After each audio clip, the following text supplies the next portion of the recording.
وهناك جدارات 7 عازلة صحيح. بين الأراضي المحتلة والأراضي المحررة إسرائيلية. وفي نفس الوقت هناك لاجئين.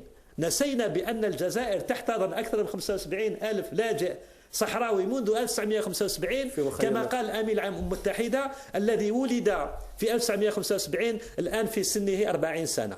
وهذا الجيل يحتاج إلى دولته، يحتاج إلى وطنه، يحتاج إلى أرضه. فإلى متى التعنت وإلى مدى الصمت المجتمع الدولي والفرنسيين على رأس هؤلاء الذين يستخدمون ديكتاتورية حق الفيتو لمنع فقط آلية لمراقبة حقوق الإنسان؟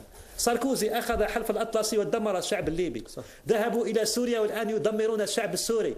لكن عندما نتحدث عن شعب صحراوي لديه حق في ثرواته، هنا تأتي مسألة حقوق الإنسان مسألة فيها نظر، بمعنى وكأننا لسنا أمام شعب مثل الشعب الصحراوي مثله الشعب الفلسطيني. وعلى هذا الأساس يجب أن نضع في أذهاننا أن دولتان متشابهتان في الاستيطان وفي السلوك، الدولة الاستيطانية المغربية والدولة الاستيطانية الصهيونية. لكن إرادة الشعوب في النهاية هي التي سوف تنتصر، لأننا في الجزائر نؤمن بأن قرن ونصف قرن تحت استعمار استيطاني في النهاية بزغ فجر الاستقلال، لأن إرادة الشعوب لا تقهر مهما ادعينا ومهما كانت التحالفات بين الأطلسي أو غيرها من الدول. دكتور علي حسن الخولاني، ربما في سؤال أخير، أمام هذا المنطق ربما المغربي والمدعوم دوليا من بعض الدول سواء الخليجية كانت أو الغربية، كيف يمكن أن تقدم زيارة بان كيمون إلى المغرب الإضافة لسيرورة هذا الملف؟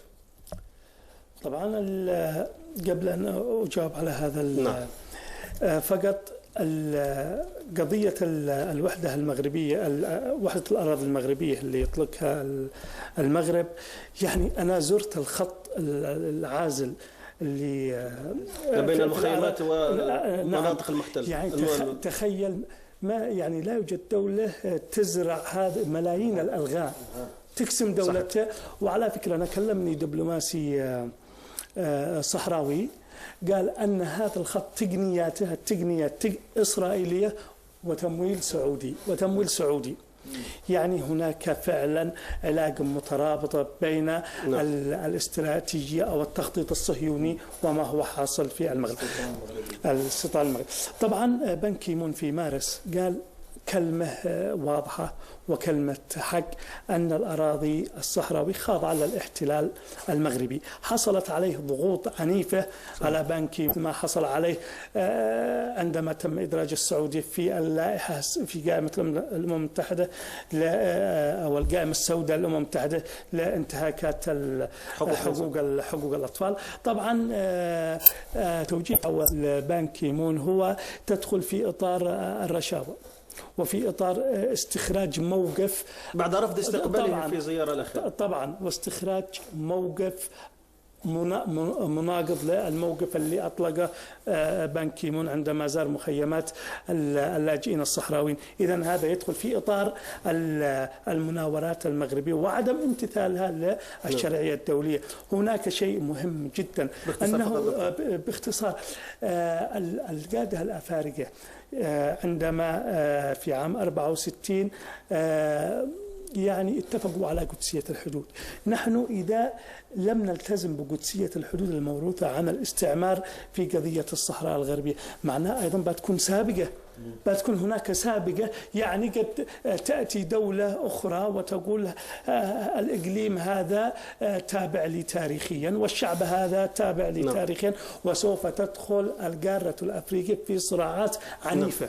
وبالتالي لابد من الحسم في هذه القضية بالتحديد. وأنا أقول وأعيد أنه الشعب الصحراوي من خلال وحدته ومن خلال نشاطه الدبلوماسي الشعبي، من خلال لقائه بمنظمات المجتمع المدني الدولية والعربية، من خلال استضافة الناشطين، سوف يكونون رأي عام ضاغط على الدول وعلى المجتمع الدولي حتى يتخذ قرارات منصفة وحقيقية لصالح القضية الصحراوية العادلة. نعم. دكتور علي حسن الخولاني، رئيس اللجنة اليمنية للتضامن والإخاء مع الشعب الصحراوي. شكرا جزيلا لك. كذلك شكرا جزيلا لك دكتور مصطفى سجل المحلل السياسي على حضورك معنا. بهذا مشاهدينا نأتي إلى ختام هذا العدد من برنامج الحدث الدولي. في أمان الله.